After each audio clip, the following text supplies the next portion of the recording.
राधा राधा राधा राधा राधा राधा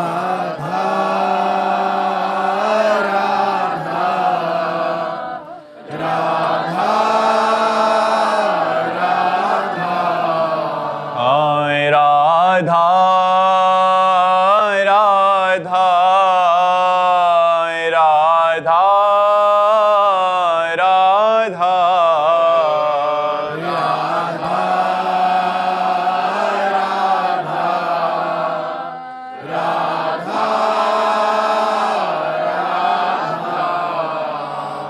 हाय राधा राधा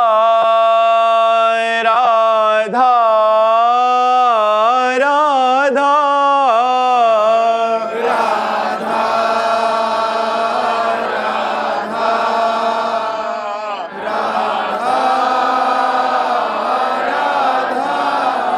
हाय राधा राधा राधा राधा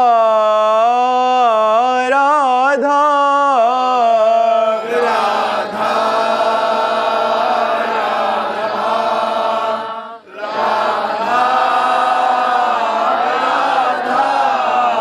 हाय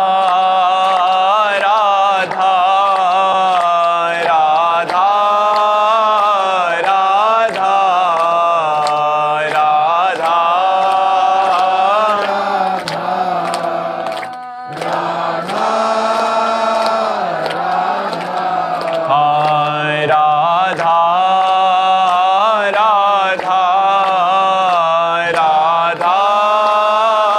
राधा राधा राधा राधा राधा राधा श्री राधा वल्लभ लाल की समस्त संत हरि भक्तन की श्री वृंदावन धाम की सद्गुरुदेव भगवान की। अंकित मिश्रा जी। राधे राधे महाराज जी। राधे राधे महाराज जी। महाराज जी, मुझे खुशी नहीं मिलती, परेशान हो चुका हूं। मतलब सफलता का असली तात्पर्य क्या है महाराज जी? नाम आप क्या खुशी चाहते हो, हमें बताओ। महाराज जी, खुशी आजकल सफलता से, पैसे से, पद से मिल रही है। जितना पैसा आप चाहते हो उतना किसी के पास है, उससे फोन करके बात करके देखो, वो खुशी है क्या? आप जो कुछ भी चाहते हो वो किसी के पास है, लेकिन वो भी खुश नहीं है। अगर उससे मिला जाए तो वो भी मतलब हो करके खुश ना हो, ज्यादा बेहतर से बेहतर ये हो है और दुखी नहीं रहे। देखो, हमारी बात सुनो। एक दिन हमसे प्रश्न हुआ था, सुख किसे कहते हैं और दुख किसे कहते हैं? तो हमारी तरफ से उत्तर हुआ था, मूर्खता को दुख कहते हैं और ज्ञान को, विवेक को सुख कहते हैं। अगर आपके पास विवेक है, ज्ञान है और आप संतुष्ट हैं, तो आप ऐसे संतों को देखा गया दिगंबर जिनके पास वस्त्र भी नहीं है और देवराजेंद्र भी सेवा के लिए ललचाते हैं और बेपरवाह है। तो जिनके पास वस्तु नहीं है उनको हम देखकर झुकते हैं, नहीं झुकते? तो आप समझो, कुछ तो इशारा समझो। जो दिगंबर हैं, नंग धड़ंग हैं, एक कपड़ा भी नहीं है, उनको देखकर हमारे हाथ जुड़ जाएंगे और हम उनको झुकते हैं और उनको देखकर हम खुश हो जाएंगे। तो वो कितना खुशी होंगे आप अंदाज लगा सकते हो। तो खुश वैभव से नहीं, संपत्ति से नहीं, सुंदर स्त्री से नहीं, सुंदर पुरुष से नहीं, सुंदर परिवार से नहीं, खुश भगवान से हुआ जाता है।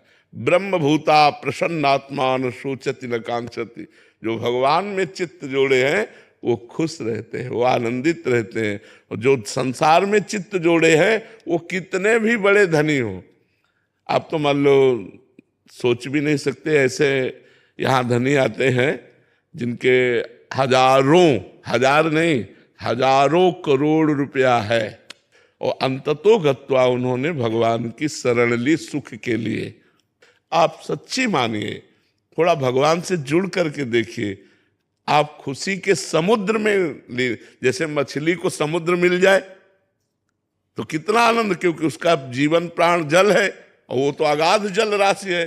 तो सुखी मीन जहां नीर अगाधा, जिम हरि शरण न एको बाधा। जैसे मछली सुखी हो जाती है जब अगाध समुद्र मिल जाता है, ऐसे ही जीव सुखी हो जाता है जब भगवान की शरणागति मिल जाती है, भगवान का आश्रय मिल जाता है, तब खुश हो जाता है जीव। सच्ची खुशी चाहते हो तो काउंटर तो लिए ही हो, खूब राधा राधा राधा राधा नाम जप करो और निगेटिव भावों का एनकाउंटर कर दो।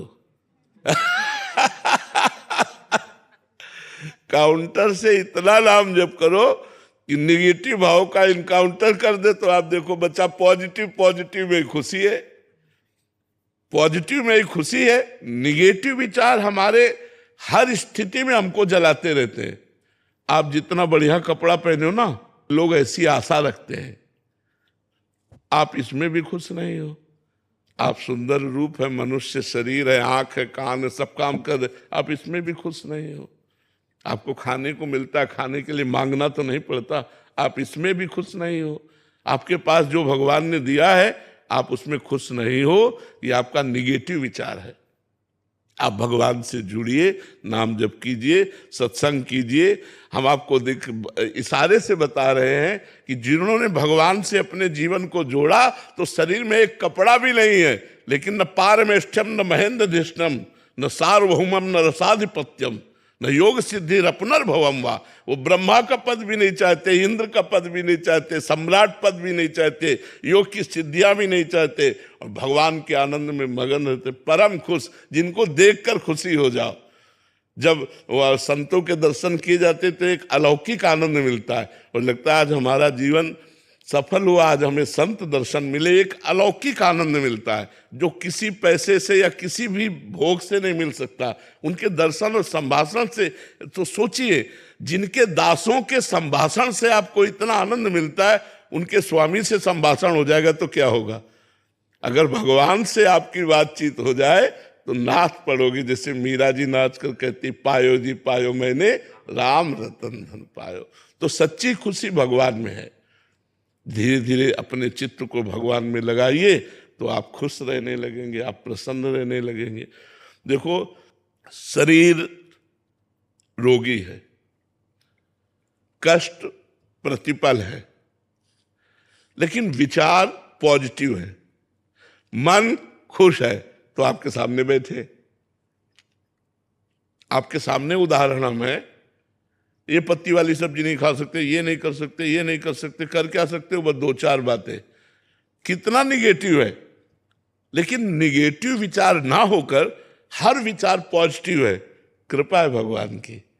तो देखो, आपके सामने प्रसन्न होकर के सुबह से दिनचर्या चल रही है, चलती रहेगी दिनचर्या, कोई दुख नहीं, कोई हमें शोक नहीं है कि हमारी किडनी खराब है। अगर हम शोकग्रस्त हो जाएं तो आपसे बात ही कैसे कर पाएंगे।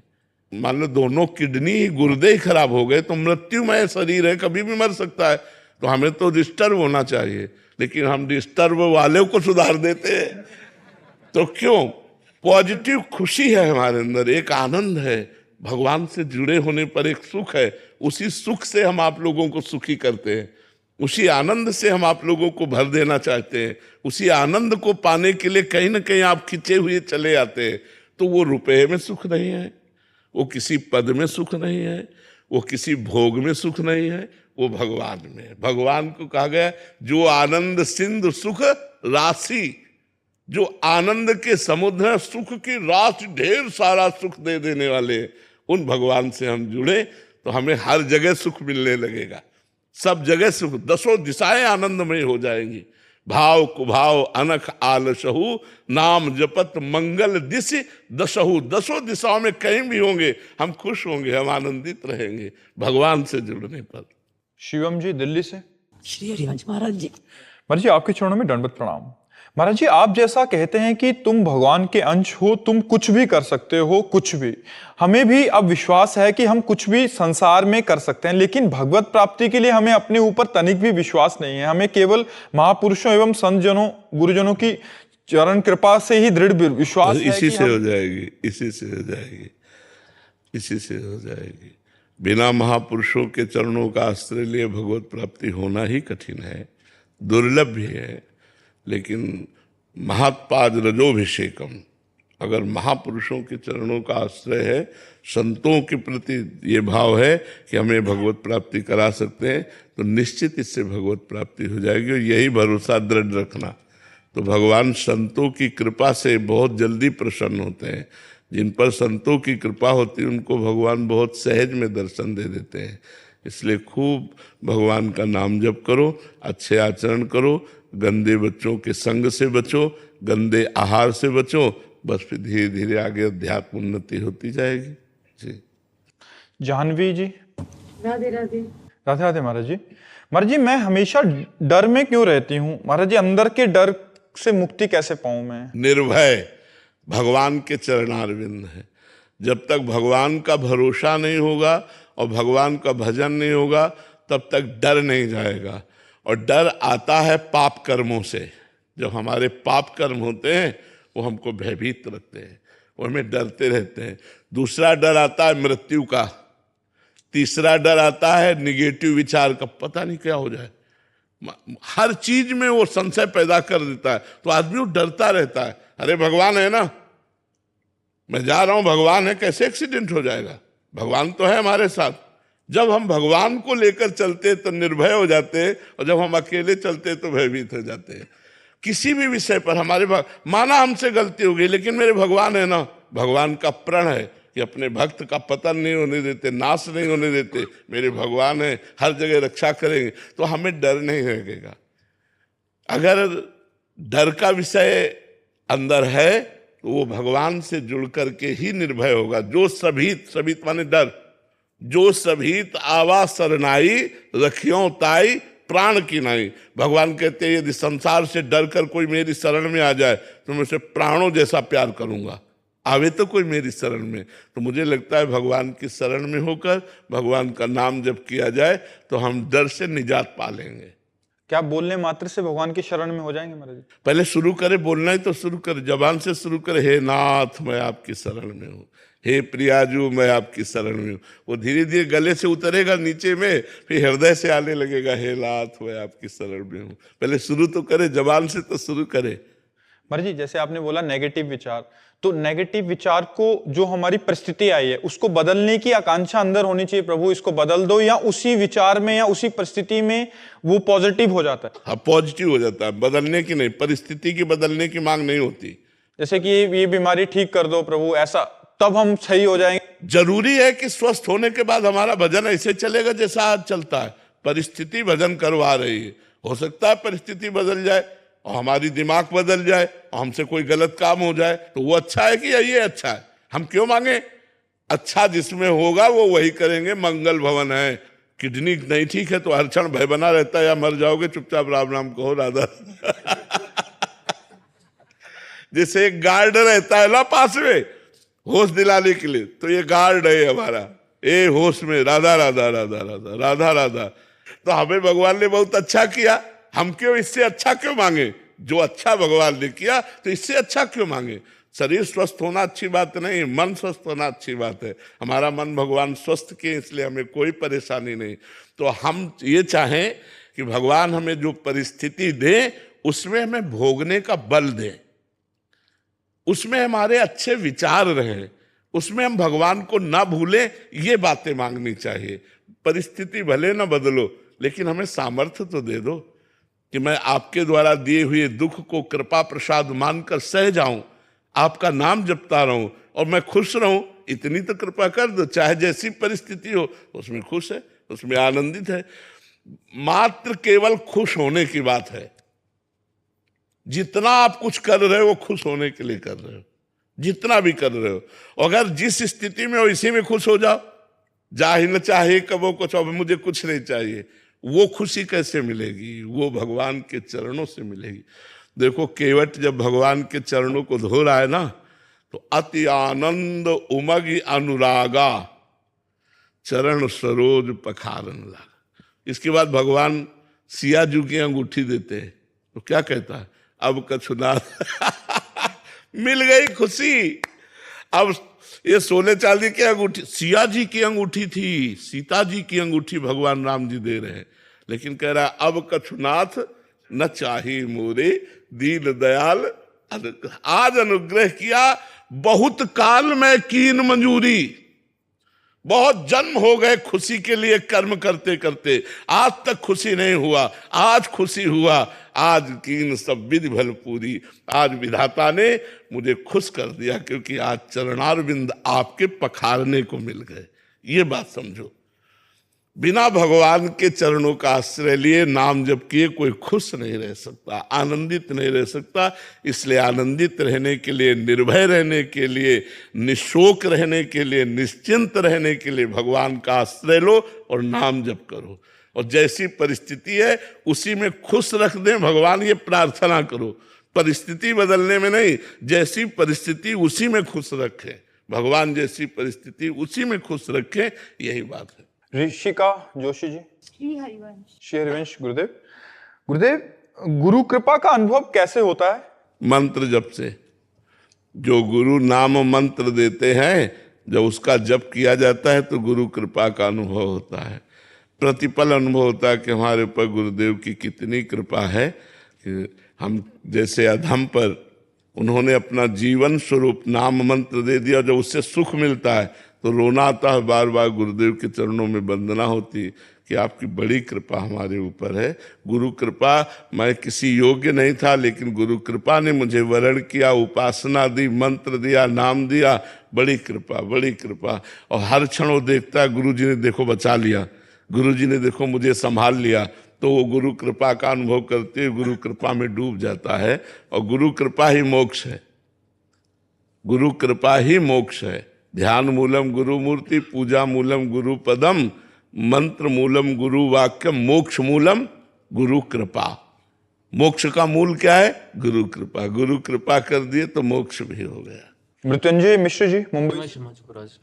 राधे राधे महाराज जी। महाराज जी, जानते हुए भी कि गुरुदेव ब्रह्म स्वरूप हैं, परंतु गुरुदेव को शारीरिक कष्ट और उनके भविष्य में शरीर त्याग के संभावना से ही मन अशांत हो जाता है। ये आकांक्षा भी मन में आती है कि कहीं गुरुदेव शरीर के अंतर्गत होने पर कहीं माया पुनः अपने जाल में ना फंसे। ये आपके नहीं, सबके आती है, सबके हृदय में। जो गुरु प्रेमी जन है तो उनको ये लगता है कि आज हमारे सामने हैं, आज उनकी हम सुरक्षा में हैं, वो हमें उपदेश दे रहे हैं, हमारा कोई प्रश्न हो तो उसकी समस्या का समाधान है, वो हमें डांट भी रहे, दुलार भी कर। पर जब ये न रहेंगे तो फिर प्रगट में तो अंतर ध्यान लीला होती ही है, तो ये तो बना ही रहेगा। इसका नाम मृत्यु लोक है। या अगर भगवान ने भी अवतार लिया है तो अंतर ध्यान की लीला की है। तो ऐसे गुरुदेव भगवान का भी शरीर समय पर पूरा हो जाएगा, पर गुरुदेव भगवान नहीं अंतर ध्यान होते। शरीर भले छूट जाए, जब हम गुरु से प्रेम करते हैं तो जो हमको गुरुदेव भगवान ने बच्चापन में मंत्र उपदेश किया था, वो बहुत बार स्वप्न में आकर हमसे बातचीत किए। तो वो तत्व है ना, वो रूप धारण करके, और प्रगट में जो गुरुदेव हैं वही तो हैं। रूप बदल गया, रूप बदल गया, गुरुदेव ने रूप बदल लिया, लेकिन वही गुरुदेव हैं। गुरु तत्व तो वही है, वही कृपा कर रहा है। तो तुम्हारा प्रेम ही गुरु तत्व के रूप में हृदय में बैठकर तुम्हारा अनुशासन करेगा। प्रगट में शरीर का कष्ट या शरीर का छोड़ना, ये दोनों होंगे होंगे। बड़े बड़े महापुरुषों के होते हैं। तो ये लीलाएं बड़ी विचित्र लीलाएं हैं, क्योंकि संतों का आखिरी जन्म होता है। तो बहुत जन्मों का सब हिसाब किताब थोड़ा थोड़ा करके पूरा करवा के भगवान अपने धाम बुला लेते हैं। तो शरीर तो नाशवान है, इसने जो जो कर्म पूर्व में किए हैं उनका हिसाब उसको भोगना पड़ता है। तो शरीर चूंकि पांच भौतिक, इसलिए नष्ट भी होगा, लेकिन गुरु का जो स्वरूप है वो दिव्य है, वो तो कभी नहीं जाएगा, वो तो आपके हृदय में रहेगा जब तक आपका कल्याण नहीं हो। एक नाथ जी की भागवत में हमने पढ़ा कि जब शिष्य गुरुदेव का वरण करता है सच्चे भाव से, तो उसी समय गुरुदेव की मानस मूर्ति शिष्य के मन में बैठ जाती है। और जब तक शिष्य का कल्याण नहीं होता तब तक गुरुदेव उनके मन से नहीं हटते। तो ये मूर्ति प्रगट की तो हट जाएगी, लेकिन आपने जो मानस वर्ण किया है, वो मानसिक गुरु मूर्ति आपका कल्याण करके ही आपको अपने साथ ले जाएगी। प्रगट में तो बड़े बड़े महापुरुषों की, जब प्रथम हमें गुरु मंत्र मिला तो 2 ही वर्ष गुरुदेव भगवान रहे, अंतर ध्यान हो गए तो हम विकल हो गए कि 13 वर्ष की अवस्था, अभी 15 वर्ष के हुए और गुरुदेव चले गए तो हमारा मार्ग कौन बताएगा। फिर गुरुदेव ने ही धैर्य दिया, फिर महावाक्य के जो गुरु जी मिले, फिर उनसे मार्गदर्शन, फिर संन्यास मार्ग का दर्शन, फिर अब ये तो गुरुदेव रूप बदलते गए और हाथ पकड़ कर आगे चलाते गए।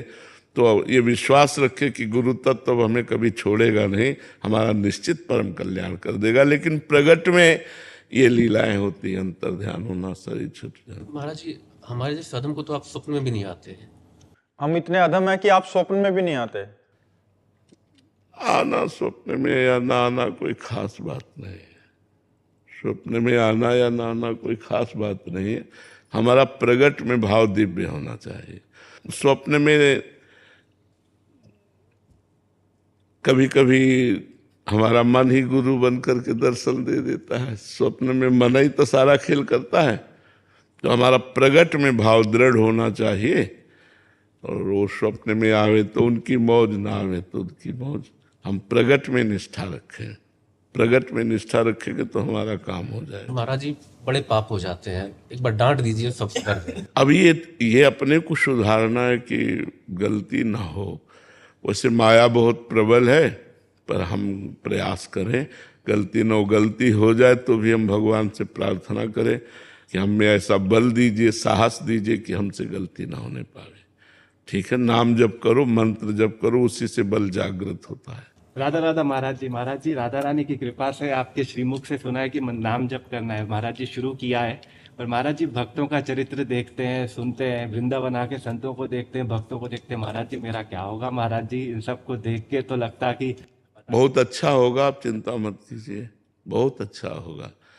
एक आदमी कमा के करोड़पति बनता है, एक आदमी को करोड़पति गोद ले लेता है, तो करोड़पति तुरंत हो गया कि नहीं हो गया?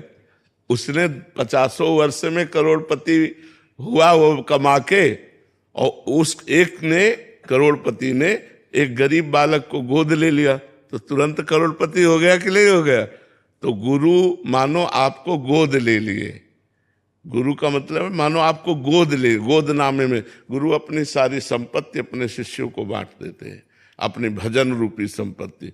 तो हमारा वही होगा जो गुरु का होगा, क्योंकि मैं गुरु का हूँ, संत का हूँ, ऐसा निश्चय कर लेना चाहिए। यतीश कुमार जी, हिमाचल। श्री हरिवंश महाराज। श्री हरिवंश महाराज जी, महाराज जी, श्री जी की कृपा से बचपन से ही भागवतिक वातावरण मिला और विविध शास्त्रों को पढ़ने का भी सौभाग्य मिला, परंतु 3 वर्ष से जब से आपका सत्संग सुनना आरंभ किया है, तब से ये पूर्ण विश्वास हुआ कि नाम जप, शुद्ध आचरण, आश्रय और कृपा से मुझ अधम को भी आपके आशीर्वाद से भगवत प्राप्ति संभव होगी। अतः गुरुदेव, सर्वम कृष्णमयम जगत, इस भाव को हमेशा के लिए सर्वत्र पुष्ट कैसे किया जाए महाराज जी? अपने बार बार अभ्यास योग युक्त है ना। जैसे आपसे हमारी कोई बात हो गई, प्रिय अप्रिय, और वर्तमान में कृष्ण भाव नहीं रहा, फिर एकांत में अरे यार भगवान ही तो है, उसके भी हृदय में तो भगवान, हे भगवान प्रणाम, आप क्षमा करो। कभी हम प्रारंभ में कि देखो भगवान हमसे इस रूप में मिलने आए, भूल गए, तो मध्य में भी भूल गए, जब वो चला गया तब याद किया यार उसमें भी तो भगवान है। बार बार हम अभ्यास करें। जैसे प्रारंभ में था, चिड़ियों को देखा यार भगवान चिड़िया बने हुए है, सब रूपों में भगवान है। कुत्ते को देखा भगवान कुत्ता बने हुए हैं, चींटी को देखा इसमें भी भगवान है, यार भगवान सब में। तो साधक को पहले रूप दिखाई देता है संसारिक, ये वृक्ष है पर इसमें भगवान है, वो भावना करता है, और जब भावना सिद्ध हो जाती तो वृक्ष नहीं सीधे भगवान दिखाई देते हैं। तो हम पहले भावना करना शुरू करें, अपने परिवार से शुरू करें, माता में भगवान, पिता में भगवान, पुत्र में भगवान, सब में हम भावना करें। वो है तो है ही, केवल कोरी भावना थोड़ी, भगवान तो है ही, भगवान के बिना कोई कण नहीं है जहाँ भगवान न हो, सर्वत्र भगवान है। तो हम भावना करें, ये भगवत भाव है। गुरुदेव, अनुकूलता में तो हो जाता है, जब प्रतिकूलता होती है तो एक क्षण के लिए बाद में कर लो, बाद में कर लो। मान लो आपकी लड़ाई हो गई तो हम बाद में कर लेते हैं कि भगवान ही थे, पर अब बुद्धि काम नहीं की, लड़ाई हो गई। क्या भगवान से लड़ाई नहीं होती क्या? देखो भीष्म जी महाभागवत हैं और भगवान विपक्ष में है, पांडवों के पक्ष में, तो भगवान के भी तीर मारते हैं। हमें तो भावना करना है, उनके तो साक्षात इष्ट सामने लड़ रहे हैं, तो विपक्ष में है, रोल दिया है युद्ध करने का, तो उनके भी बाण मारते हैं, भगवान के भी। तो अगर हमें जरूरत पड़ी स्वांग करने में, तो मान लो आपसे हमारी लड़ाई हो गई, पिटाई हो गई, तो बाद में हम सोचेंगे कि ये सब हुआ जरूर है, लेकिन उनमें मेरे भगवान विराजमान है। ये बात जब अगर हम बार बार अभ्यास करेंगे तो वो अभ्यास धीरे धीरे जल्दी आने लगे, इसमें भी भगवान, इसमें।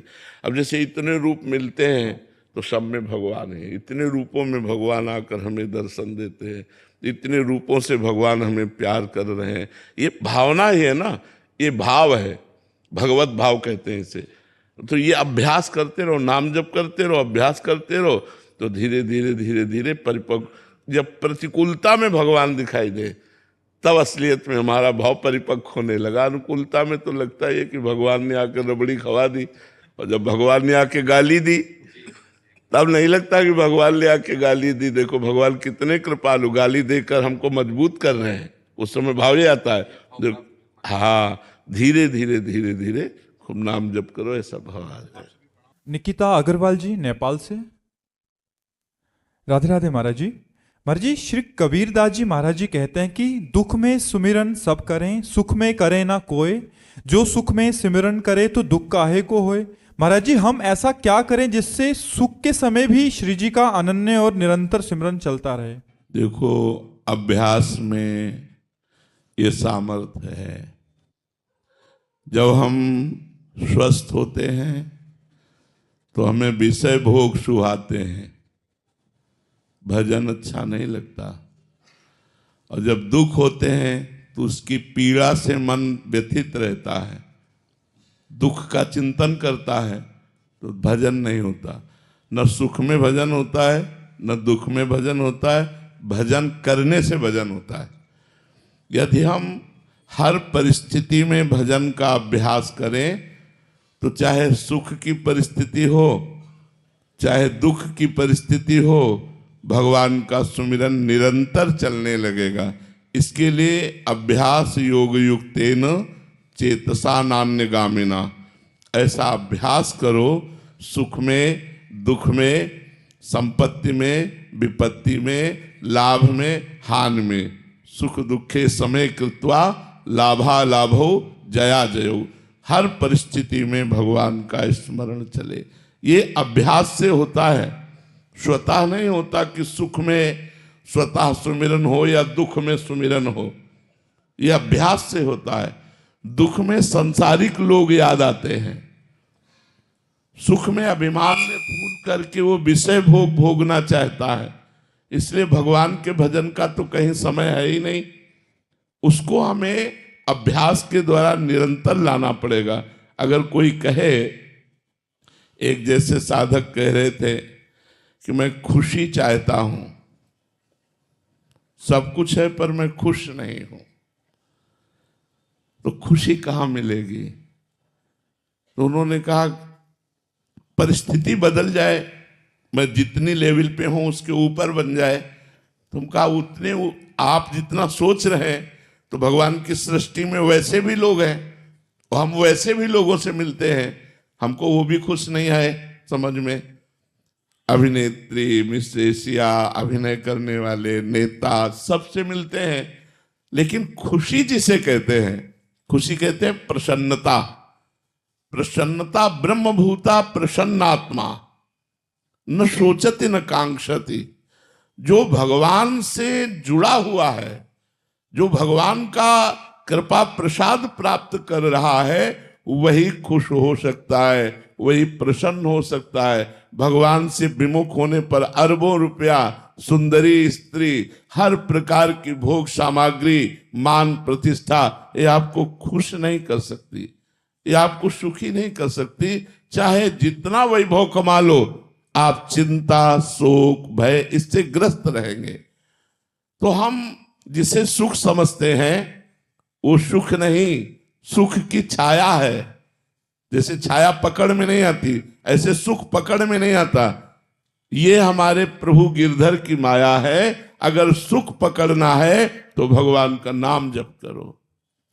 नाम जप ऐसा अभ्यास करो, उठते बैठते चलते फिरते खाते पीते, भूख में प्यास में, सर्दी में गर्मी में, मान में अपमान में, सब परिस्थिति में हमारा नाम न छूटे, तब बात बनेगी। तो हमारा दुख दुख ही नहीं होगा। जब नाम जप करेंगे तो दुख दुख ही नहीं होगा, दुख सुख प्रदान करेगा।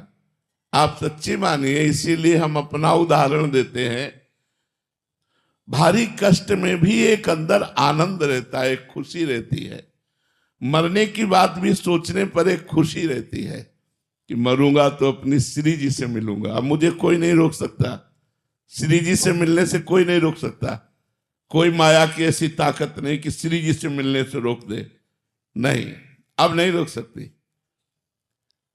इस बात की खुशी है, मरने से सब जग डरा मेरो मन आनंद, कब मरियो कब भेटियो पूरन परमानंद। कब मैं अपने परमात्मा से मिलूं, कब मैं अपनी श्री जी से मिलूं, शरीर छूटे और उनकी नित्य सेवा में जाऊं। और शरीर है तो उनकी सेवा में लगा हूं। ये कैसे संभव हो सकता है कि जिसके शरीर की अस्वस्थता हो और उसका दिमाग उत्तर दे रहा हो?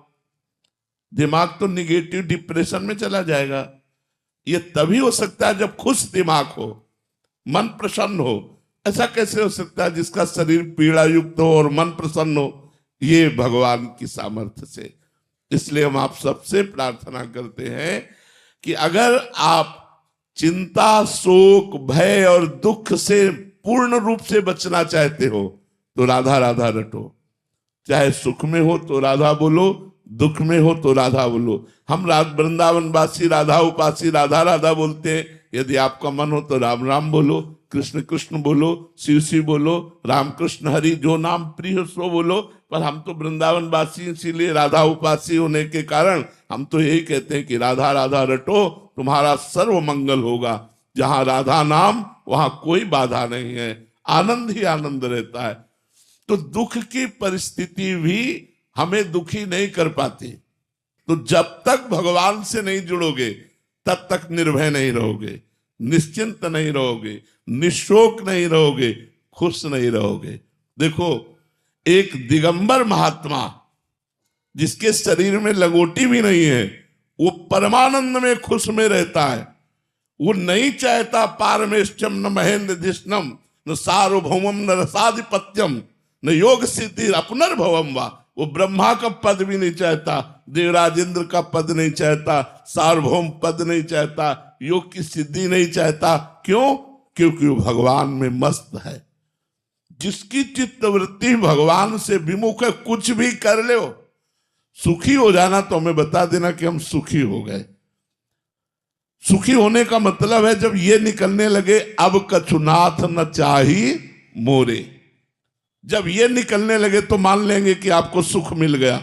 बोलो, सृष्टि में ऐसी कौन सी वस्तु, व्यक्ति, स्थान, पद है जिसके प्राप्त होने पर आपके मन में ये आ जाए कि अब कछुनाथ न चाही, मिल गया मिल गया?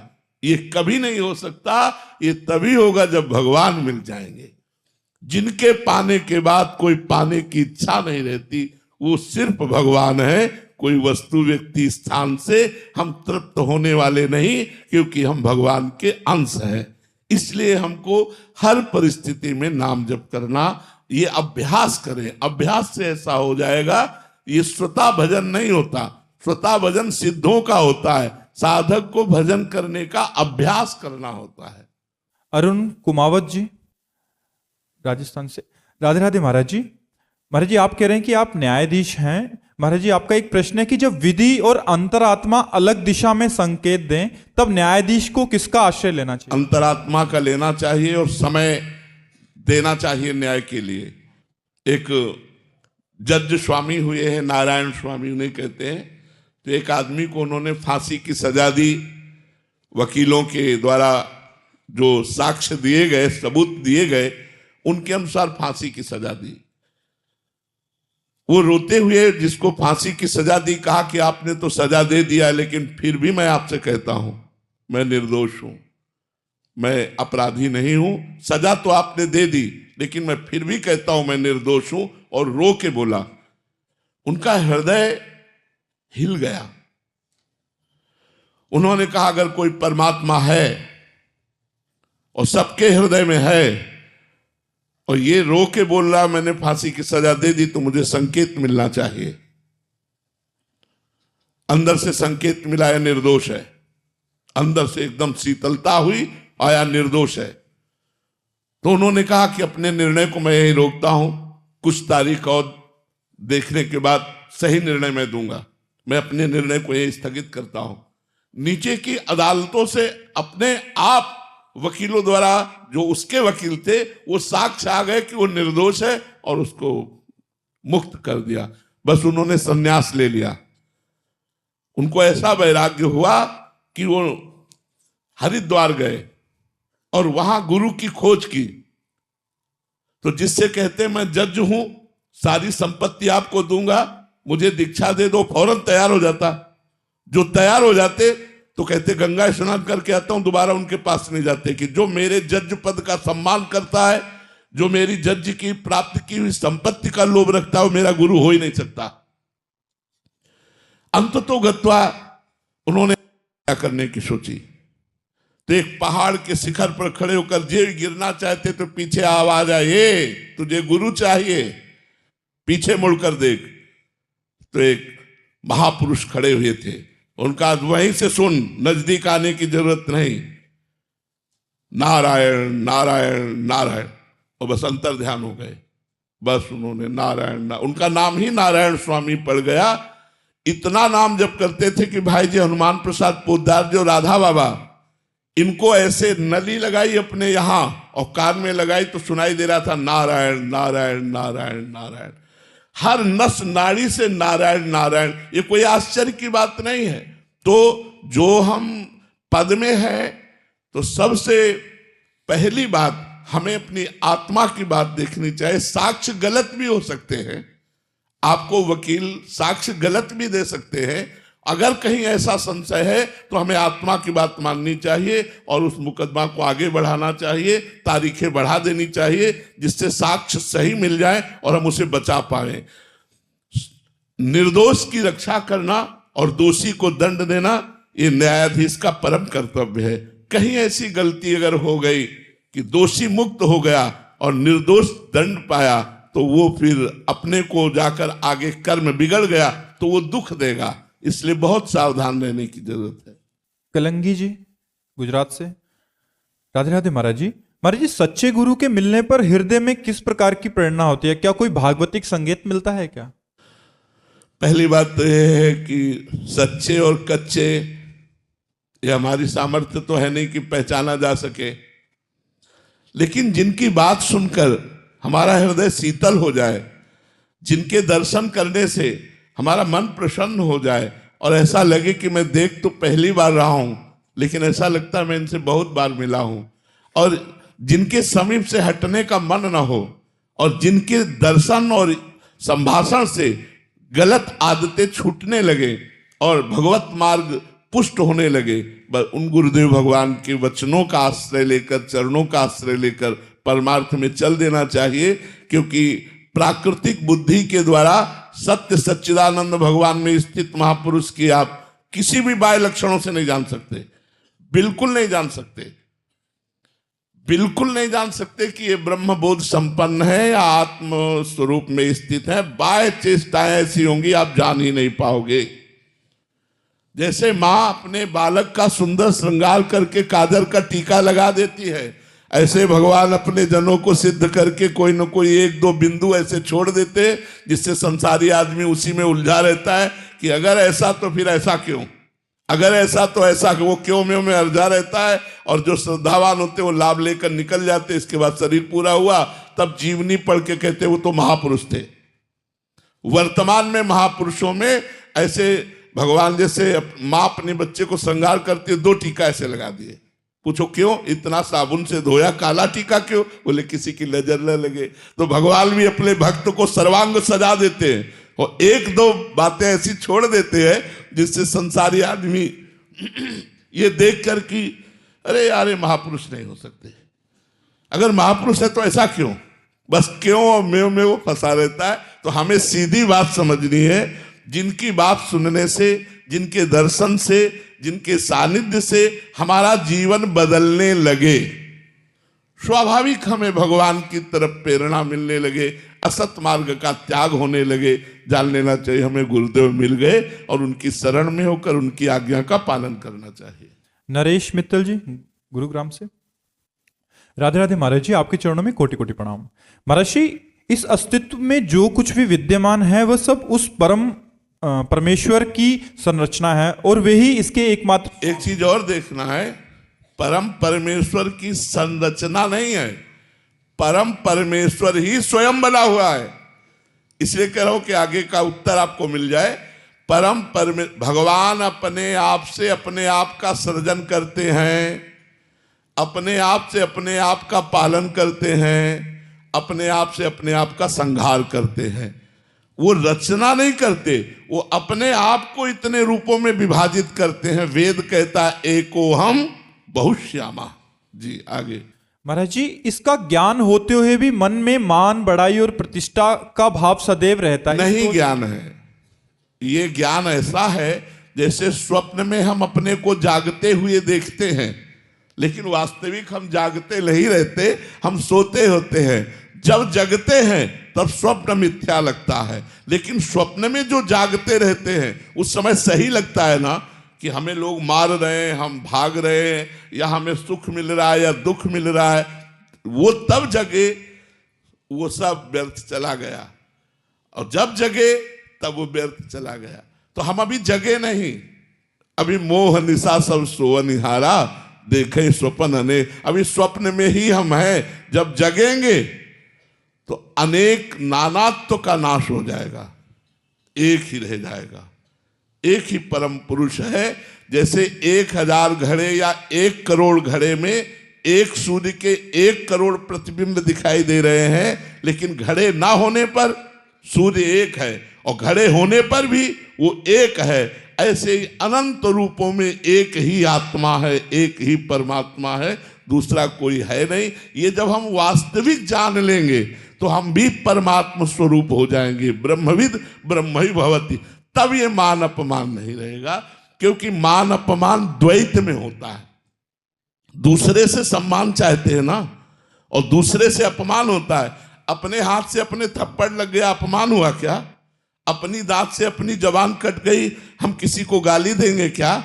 नहीं। ऐसे ही एक आदमी चंदन लगावे और एक आदमी थप्पड़ मारे, दोनों के प्रति समान भाव हो, वो महात्मा समता को प्राप्त हो चुका। असल में उसने जाना है। अभी हम केवल स्वाप्निक ज्ञान में हैं, असलियत में ज्ञान नहीं, क्योंकि मानापमान का बोध हो रहा है, इसलिए अभी असली ज्ञान नहीं है। असली ज्ञान में मानापमानास तुल्यो तुल्य निंदात्म संस्तुति, मान अपमान में, निंदा स्तुति में हमारा समान भाव होगा, तब हम वास्तवता जान पाए कि हमारे प्रभु ही है। इस रूप में हमारे प्रभु आए, सम्मान किया, और इस रूप में हमारे प्रभु आए, अपमान किया। दोनों में प्रभु देखने के कारण न सुख न दुख। रघुनंदनी सिंह जी जम्मू से। राधे राधे महाराज जी, आपके चरणों में कोटि कोटि प्रणाम। महाराज जी, जीवन में ऐसी बहुत सी परिस्थितियां आती हैं जिनमें हम अपने जीवन से जुड़े कुछ जरूरी निर्णय लेते समय जरूरत से ज्यादा विश्लेषण करते हैं, लेकिन किसी निष्कर्ष पर नहीं पहुंच सकते क्योंकि हमारा मन विचलित होता है। तब महाराज जी, क्या सब कुछ भगवान पर छोड़ देना सही निर्णय है, या फिर ऐसा करना? वैसे देखो, देवराज इंद्र हैं, लेकिन विशेष सलाह के लिए बृहस्पति भगवान गुरु रूप में विराजमान है। साधारण निर्णय तो स्वयं कर लेते हैं, लेकिन जब विश्वात्मक कोई विशेष निर्णय होता है तो अपने गुरु ग्रह में जाकर बृहस्पति जी से प्रश्न करते हैं और उनसे उत्तर लेते हैं। निर्णय गुरुदेव से लेते हैं। चक्रवर्ती सम्राट महाराज दशरथ, कोई भी विशेष कार्य होता है तो वशिष्ठ भगवान से, गुरुदेव वशिष्ठ हैं, उनसे निर्णय लेते हैं। परम ज्ञानी जनक जी, कोई विशेष सलाह लेनी होती है तो सदानंद जी विराजमान गुरु पद में विराजमान है, उनसे लेते हैं, जो राजकुल के पुरोहित होते। ऐसे ही हमें चाहिए किसी संत से जुड़ना। हम अपनी आत्मा की आवाज को नहीं सुन सकते जब तक हमारा पवित्र मन नहीं होगा। हम मन की आवाज को ही आत्मा की आवाज मान सकते हैं। आत्मा की आवाज होती है, जैसे हम गलत करने जाते हैं अंदर से एक स्फुरणा होती है, ये गलत है, लेकिन हम नहीं मानते, हमारा मन जबरदस्ती करवा देता है। तो मन इतना अपवित्र है कि वो आत्मा की आज्ञा या आवाज का पालन नहीं करने देता। तो हमें चाहिए, हमारे जीवन में एक संत होना चाहिए। जैसे हमारे जीवन में सब आवश्यकताएं हैं, ऐसे हमारे जीवन में एक संत की आवश्यकता है। जिसके जीवन में संत है उसका जीवन संशय पूर्ण नहीं रह सकता। निश्चित वो भगवान के मार्ग का पथिक बनेगा और भगवान की प्राप्ति होगी।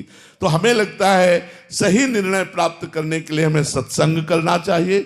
सत्संग से विवेक प्राप्त होता है और विवेक से सही निर्णय होता है। तो सत्संगी सही निर्णय करने वाला बन सकता है। तो शास्त्र स्वाध्याय करने में हमारी उतनी मति नहीं लगेगी जितनी मति हमें सत्संग सुनने में लगेगी। अब हमने 10 शास्त्रों की बातें 5 मिनट में बोल दी। जो आप पूरे शास्त्र 10 पढ़ते तब समझते, वो हम 5 मिनट में बोल दिया। आप उसे पकड़ लो, अपने जीवन का कल्याण करो। तो जहां आपको संशय हो उसकी निवृत्ति के लिए किसी संत के सामने अपनी बात पेश करनी चाहिए और उनकी आज्ञा से फिर करना चाहिए। आज्ञा मांग करके बड़े बड़े नृपति जन गुरुजनों की आज्ञा मांग करके ही कार्य करते थे।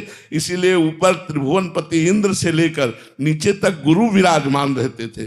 तो हमें लगता है हर एक व्यक्ति को गुरुदेव का आश्रय लेना चाहिए और अपने जीवन की संशयपूर्ण वृत्तियों का निर्णय उनके चरणों में रख करके सुलझाना चाहिए। महाराज जी, क्या कोई और भी उपाय है? क्योंकि जैसे आप ही गुरुजन हैं, आप विरक्त वेश में हैं और आपसे मिलना सहज नहीं है, तो कोई ऐसा उपाय है कि जिससे घर गृहस्थी वाले की बहुत सारे निर्णय होते हैं ऐसे, उसमें अपनी अंतरात्मा से ही वो, अगर हमें लगता है एकांतिक सुनो तो घर बैठे उत्तर मिल जाएगा, नहीं मिल जाएगा। मोबाइल भगवान बड़ी यहाँ सृष्टि कर दिए हैं मोबाइल की, तो घर बैठे संतों की वाणी सुनो, वहीं उत्तर मिल जाएगा। अब इतने एकांतिक हैं, अगर सब एकांतिक सुने हो तो लगभग आपके प्रश्न खत्म हो जाएंगे।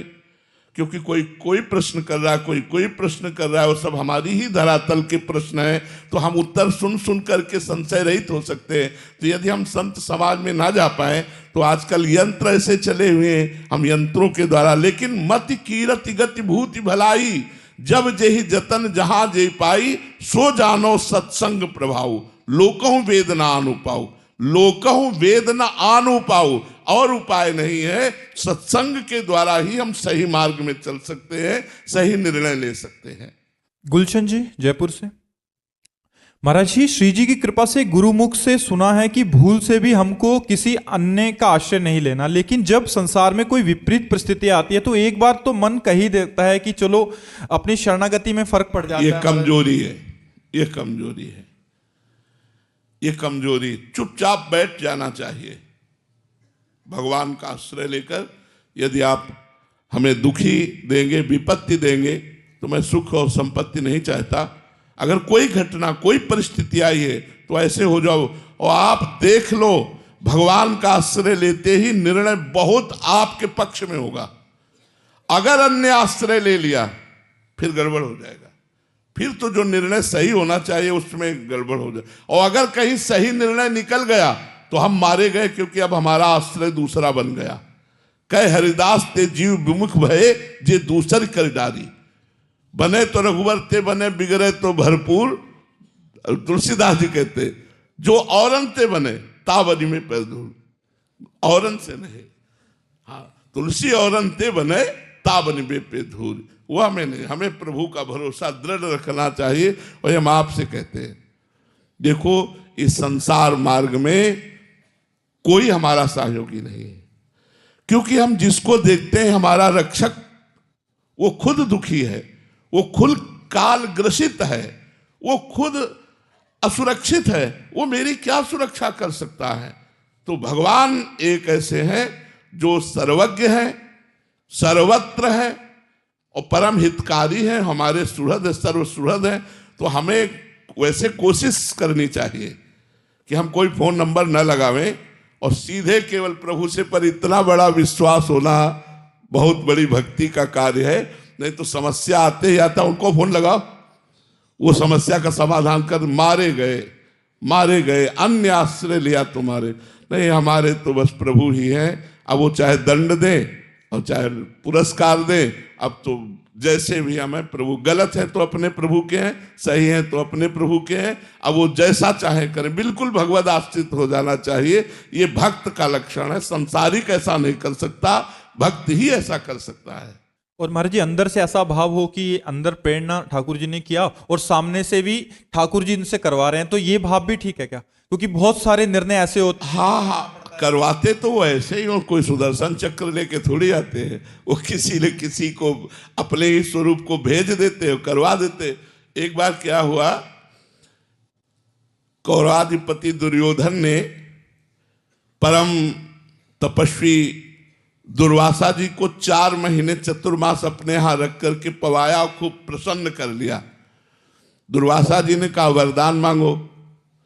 उनके हृदय में भारी जलन पांडवों के प्रति थी, तो उन्होंने कहा कि महाराज मैं एक वरदान मांगता हूं कि जैसे हमारे यहाँ अतिथि स्वीकार किया ना आतिथ्य, ऐसे हमारे भैया के आए युधिष्ठिर के, उस समय वो वनवास में थे, और आप तब जाइए जब द्रौपदी बटलोई से स्वयं पाले, क्योंकि सूर्य भगवान की आराधना करके महाराज युधिष्ठिर ने एक बटलोई प्राप्त की थी। उस बटलोई का ये प्रभाव था कि चाहे 10,000 एक साथ पाओ, हर चीज उसी से निकलेगी, बटलोई से ही, चाहे आप 50,000 पाओ, हर चीज, लेकिन जब द्रौपदी पालेंगी तो उसमें फिर कुछ नहीं निकलेगा।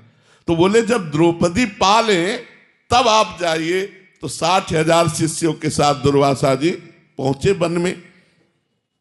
युधिष्ठिर जी ने जो ही देखा साष्टांग दंडवत किया, और संतों को देखकर कहा जाता है महाराज पधारो, कुछ जलपान भोजन प्रसाद पाओ। तो दुर्वासा जी ने कहा मैं यमुना स्नान करके आ रहा हूं, आप तैयारी करो। युधिष्ठिर जी भागते हुए कुटिया में गए, द्रौपदी जी से कहा आपने बटलोई में पा लिया? बोले हाँ, वो तो धो के रख दी। मूर्छित हो गए, युधिष्ठिर जी मूर्छित हो गए। अब देखिए इतने महाभागवत हैं, मूर्छित हो गए। द्रौपदी जी ने आकर उनको जला दी। क्या बात हो गई, मेरे पाने की बात सुनकर आप मूर्छित क्यों हो गए? अरे बोले 60,000 शिष्यों के साथ दुर्वासा ऋषि पधारे हैं, आतिथ्य के लिए निमंत्रण दे दिया है, यदि उनको नहीं पवाते तो साप दे के जाएंगे वो, अब क्या होगा?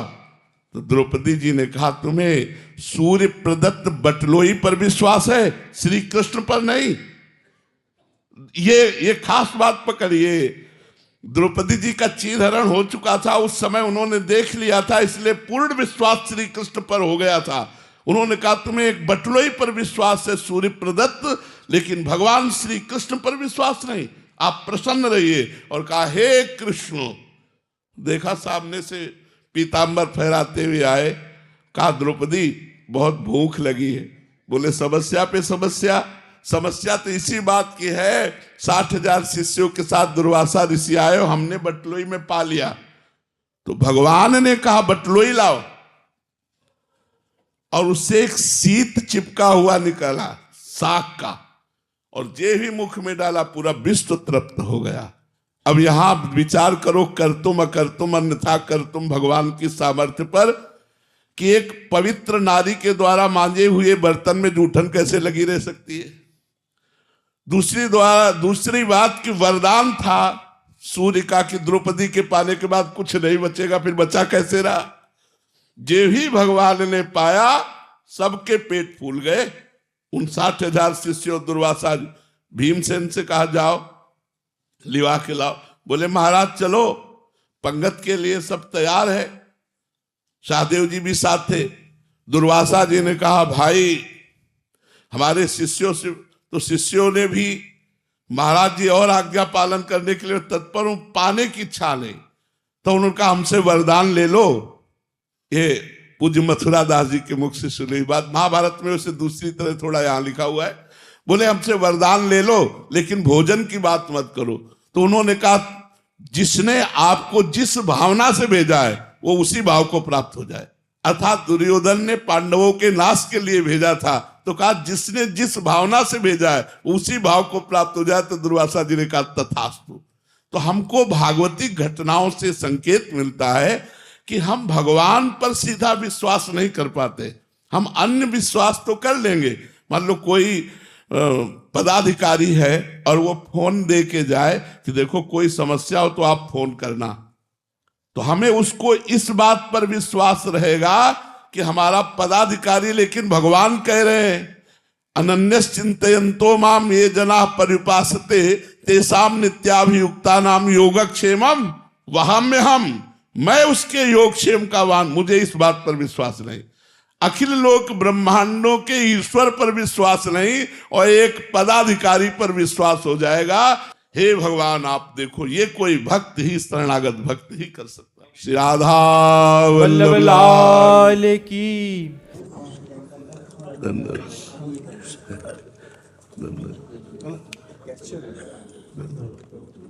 पूज्य सरकार, पिछले वर्ष भी आपके दर्शन किए थे, उस वर्ष भी बड़ी इच्छा थी तो बहुत कृपा, कुर्सी में बैठ जा रहे महाराज जी के प्रसाद, पूज्य गर्गाचार्य जी महाराज जी, महाराज जी कुर्सी पे आसीन हो जाओ तो अच्छा रहेगा। शीतकालीन समय में ही इधर आ जाते हैं अयोध्या में, यहाँ कुछ दिन चित्रकूट रहे, बाप जी के दर्शन और पूज्य गीता मनीषी महाराज जी के दर्शन कर बहुत कृपा करी, बहुत सौभाग्य।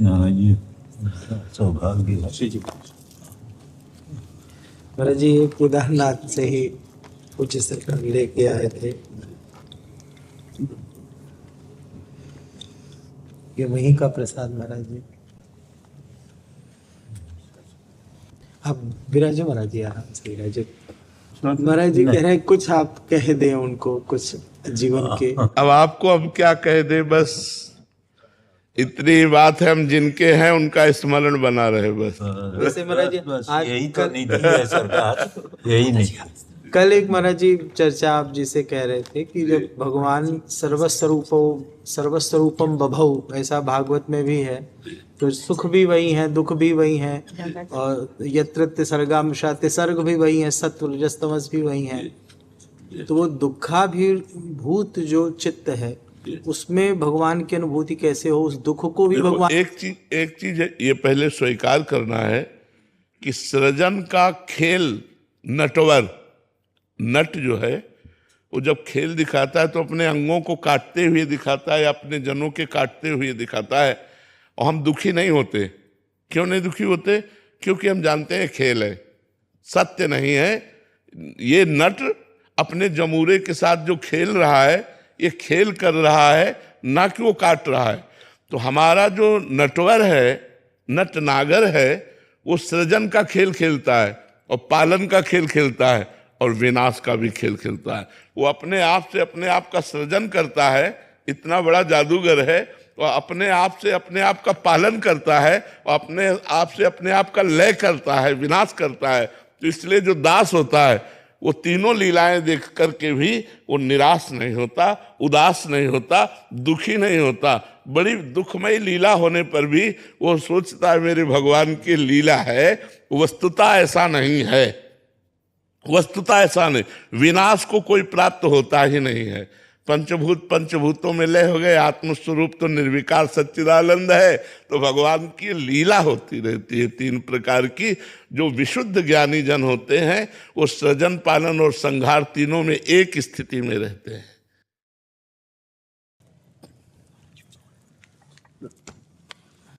आओ हरदी, आप विराजिए, विराजिए, आप विराजिए, आप विराजिए। बहुत कृपा करी। मैंने आपके दर्शन की इच्छा थी। उसके क्या विराजे तो बैठे कुर्सी। हाँ,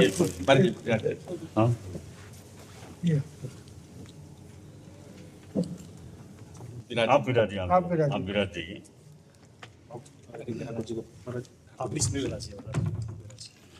आपने एक पीढ़ी को चेंज किया है, बहुत बड़ा काम कर रहे हैं आप। वर्तमान पीढ़ी जो आस्था डगमगा रही थी कुछ समय पहले सनातन में, अपने धर्म में, आपने पूरी पीढ़ी को एक धर्म की ओर जोड़ दिया है। सबसे बड़ा काम है। अपनी साधना तो संत लोग करते ही हैं, खुद की बहुत संत करते हैं, सब करते ही हैं मतलब, लेकिन आपने कोई वर्तमान पीढ़ी को पूरा एक आस्था से जोड़ दिया। अपनी जो सनातन आस्था है, धर्म की आस्था है, वो बहुत बड़ा काम किया है। जितना आप संतों के आशीर्वाद से हुआ, इसमें हमारा कोई बल नहीं पूरी है। पीढ़ी को आपने जोड़ा है, वर्तमान युवा पीढ़ी है वो है, ये बहुत बड़ा काम है, सामान्य काम नहीं है। आज आपके नाम से पूरा देश या संपूर्ण विश्व एक तरह से धर्म से जुड़ रहा है। केवल भगवान की कृपा और संतों की दया करुणा से है। हमारी ताकत तो किसी एक को भी बदलने की नहीं है। नहीं, आपकी साधना है, आपका आचरण है, आपका प्रभाव है कि पूरी पीढ़ी को आपने जो धर्म से जोड़ा है, ये इतना बड़ा उपकार है पूरी दुनिया के ऊपर, जिसका कोई शब्दों में वर्णन नहीं कर सकते, बोल नहीं सकते हैं। आप अपना स्वास्थ्य को न देखते हुए, स्वास्थ्य सबको पता ही आपका, फिर भी आप इतना कुछ कर रहे हैं। बस वो आपकी इच्छा थी दर्शन करने की, क्योंकि हम लोग दिल्ली से आए और आपको पता ही पैदल चलते आए। जी। बड़ा तपमय जीवन आप लोगों को, बड़ा तपमय जीवन होता है। और आप चलते क्या है, जन कल्याण करते हैं, सबको दर्शन देते हुए, भिक्षान्न लेते हुए जो आप चलते हैं ना, ये जगत का कल्याण हो रहा है, जगत मंगल हो रहा है। आप मुनि जन जो संत जन विचरण करते हैं, तो तीर्थी कुर्वन्ति तीर्थानि, अपने चरणों से तीर्थों को तीर्थत्व प्रदान करते हुए, जगत मंगल करते हुए चलते। ये तो बड़ा उपकार है आप सब संतों का, जगत के लिए बड़ा उपकार है। आपका बहुत बड़ा उपकार है, बोल चुके ना। आपने जो किया है, पूरी पीढ़ी को चेंज किया है, वर्तमान पीढ़ी एक धर्म से जोड़ा है आपने, अपनी परंपरा से जोड़ा है। जो कुछ लोग भटक रहे थे कुछ समय से, कुछ घटनाक्रम ऐसे हो गए थे, थोड़ी आस्था घट रही थी संतों के प्रति, धर्म के प्रति, लेकिन आपने उस चीज को पूरा कितने गुना बढ़ा के धर्म से जोड़ा है पब्लिक को। ये बहुत बड़ी देन है आपकी, आपका उपकार हमेशा पूरा समाज ये कभी ऋण चुका नहीं सकेगा। आप स्वस्थ रहें, बस यही मंगल कामना है। आपका स्वास्थ्य अच्छा रहे, इसी तरह आपकी धर्म प्रभावना चलती रहे, यही मंगल कामना है। ठीक है ना, क्योंकि बाहर भी बहुत लोग बैठे हैं, ज्यादा उनको भी नहीं। आप विराज जी, आप विराज जी, आप विराज जी, आप विराज जी, आप विराज नहीं, आप विराज जी, आप विराज जी, विराज आप विराज जी हैं। अश्विनी कुमार जी दिल्ली से। राधे राधे महाराज जी। महाराज जी, कई संतों के श्रीमुख से सुना है कि भगवान श्री कृष्ण की प्राप्ति के लिए भक्ति करना बहुत कठिन है, क्योंकि भगवान कृष्ण बहुत कठिन परीक्षा लेते हैं और सभी अपने परिवार वालों को तथा सभी आर्थिक संपत्तियां वस्तुओं को हमसे दूर कर देते हैं, जो कि हम तो अम्बरीश जी के पास फिर तो कुछ नहीं होना चाहिए था। अगर भगवान अपने भक्तों की आर्थिक संपत्ति का नाश कर देते तो अम्बरीश जी चक्रवर्ती सम्राट थे। भगवान देते हैं। विभीषण जी को एक कल्प का राज्य और भक्ति प्रदान की, प्रहलाद जी को भी सिंहासन पर विराजमान किया, ध्रुव जी को अटल पदवी विराजमान की। कैसी बात करते हो? भगवान ममता आसक्ति का नाश करते हैं, पापाचरण का नाश करते हैं, दुर्बुद्धि का नाश करते हैं। भगवान ऐसा नहीं करते। भगवान सबको सुख प्रदान करने वाले मंगल भवन है, उनके द्वारा मंगल कैसे हो सकता है?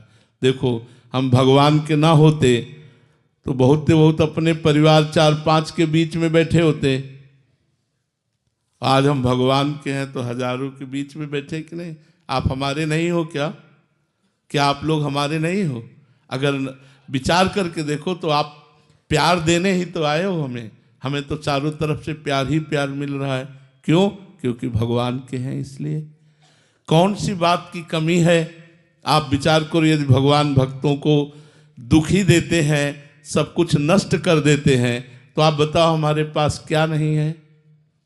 अगर आप लोगों को ऐसा लगता है भगवान श्री कृष्ण परीक्षा लेते हैं, तो हमारा पूरा जीवन श्री कृष्ण के ही लिए रहा।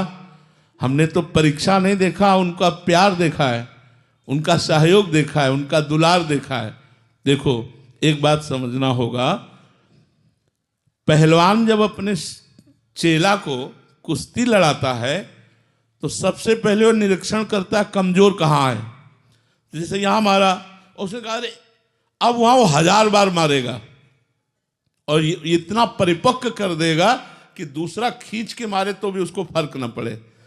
तो श्री कृष्ण जगत गुरु हैं, वो देखते हैं हमारा चेला कमजोर कहाँ है, जहां कमजोर है वहीं उसे पीटते और मजबूत कर देते हैं। देखो, बिना प्रतिकूलता अनुकूलता के सहे अंतःकरण प्रेम लायक नहीं होता। दोनों चीज सहनी पड़ती है, अनुकूलता भी और प्रतिकूलता भी। अनुकूलता में फूले ना और प्रतिकूलता में हम दुखी ना हो। एक शीशा है, ऐसे कंकड़ मारो फूट जाता है नहीं, और गरम ठंडा करके प्रोसेस से उसे जब बनाया जाता है तो बुलेट प्रूफ हो जाता है। गोली मारो तो नहीं, वही शीशा गोली मारो तो नहीं टूटेगा, और वही शीशा कंकड़ मारने पे टूट जाता है। तो भगवान श्री कृष्ण अपने चेला को बुलेट प्रूफ बनाते हैं कि माया का काम, क्रोध, लोभ, मोह, मद, मत्सर, अपमान, ये कुछ भी भगवान के भक्त का बाल बांका न कर सके। आप जिसे परीक्षा कहते हैं, हम उसे पुष्टता कहते हैं। भगवान अपने भक्त को परिपक्व करते हैं, पुष्ट करते हैं। इसलिए गलत धारणाएं मत धारण करो कि भगवान श्री कृष्ण की भक्ति करना कठिन है। हमें तो लगता है संसार की भक्ति करना कठिन है, क्योंकि सब छलिया है, सब स्वार्थी है, सब कपटी है, कोई सच्चा प्रेम करने वाला दिखाई नहीं देता। प्रेमी तो श्री कृष्ण है। इनकी भक्ति क्या कठिन है, आप हमें बताओ क्या कठिन है।